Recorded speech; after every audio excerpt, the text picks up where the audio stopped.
안녕하세요. 하나님의 말씀을 배달합니다. 요기요큐의 허용범 전도사입니다. 그럼 오늘의 본문 창세기 14장 17절에서 24절까지의 말씀이 오늘의 본문인데요.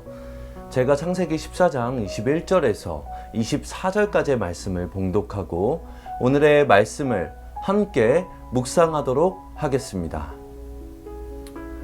소돔 왕이 아브라함에게 이르되 사람은 내게 보내고 물품은 내가 가지라.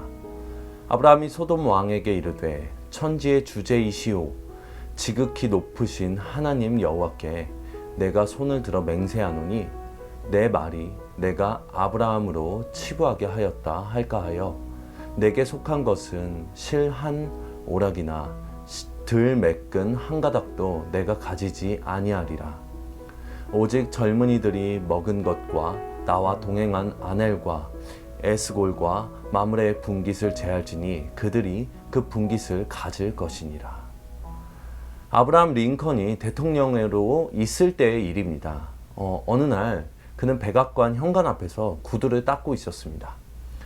비서가 이 광경을 보고는 너무나 미안하고 송구스러워서 몸둘 바를 몰라 하며 말했습니다. 각하, 이게 어떻게 된 일입니까? 하니 링컨이 대답했습니다. 어떻게 된 일이라니? 대통령의 귀하신 몸으로 구두를 닦으시다니요. 이게 말이 됩니까? 링컨 대통령은 허리를 펴고 일어나시면서 제임스 군, 자기 구두를 자기 손으로 닦는 것이 당연한 일이지 어찌 잘못된 일이라고 생각하는가 하고 말했습니다. 그런 것이 아니오라. 구두를 닦는 일은 천한 일이온데 각하께서 순수 구두를 닦으시는 것은 황송한 일이옵니다. 그것이 잘못된 생각이라고 링컨은 말했습니다. 대통령도 구두 닦기도 다 같이 세상을 위해서 하는 사람들인데 세상에 천한 일이란 없는 거라고 말했습니다. 자기도 어렸을 땐 구두 닦기였다고도 말했습니다. 그러자 각하, 지금은 대통령이니까 할 수 없다는 말이겠지. 세상에 천하고 귀한 일이 따로 있는 게 아니고 다만 마음이 착하냐 나쁘냐 하는 차이가 있을 뿐이라고 말하였고, 비서는 대통령의 겸손하고 사리에 맞는 말에 감탄하였다고 합니다.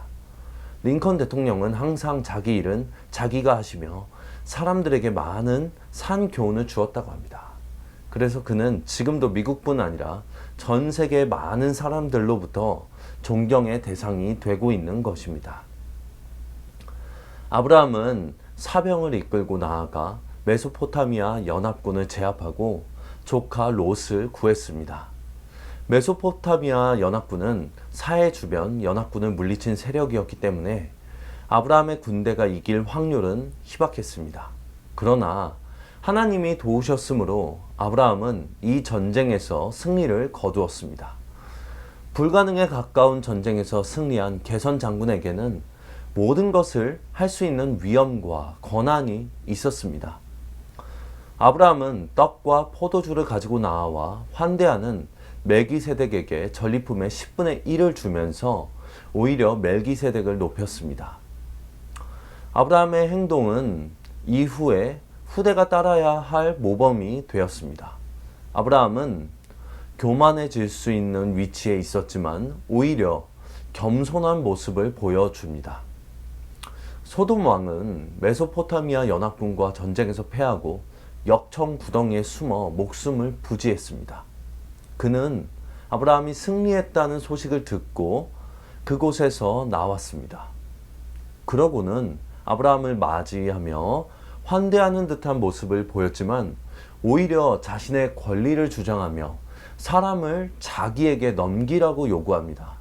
더 나아가서 그는 사해 지역, 국가를 위기에서 구한 아브라함을 메소포타미아 연합군처럼 매도하면서 전리품이나 취하라고 말하며 모멸감을 줍니다.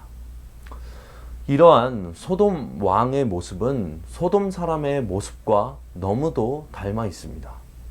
아브라함은 굉장한 전리품을 획득했음에도 불구하고 어떠한 재산권도 주장하지 않습니다. 다만 자신과 함께 전쟁에 참여한 사람들의 보상만을 주장할 뿐입니다.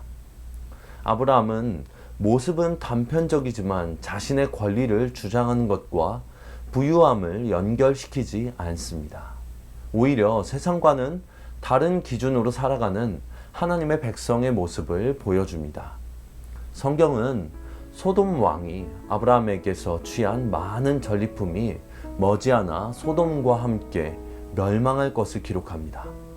오늘도 하나님만을 높였던 겸손한 아브라함처럼 겸손히 하나님만을 높여 드리시는 하루가 되시길 간절히 바랍니다. 아멘.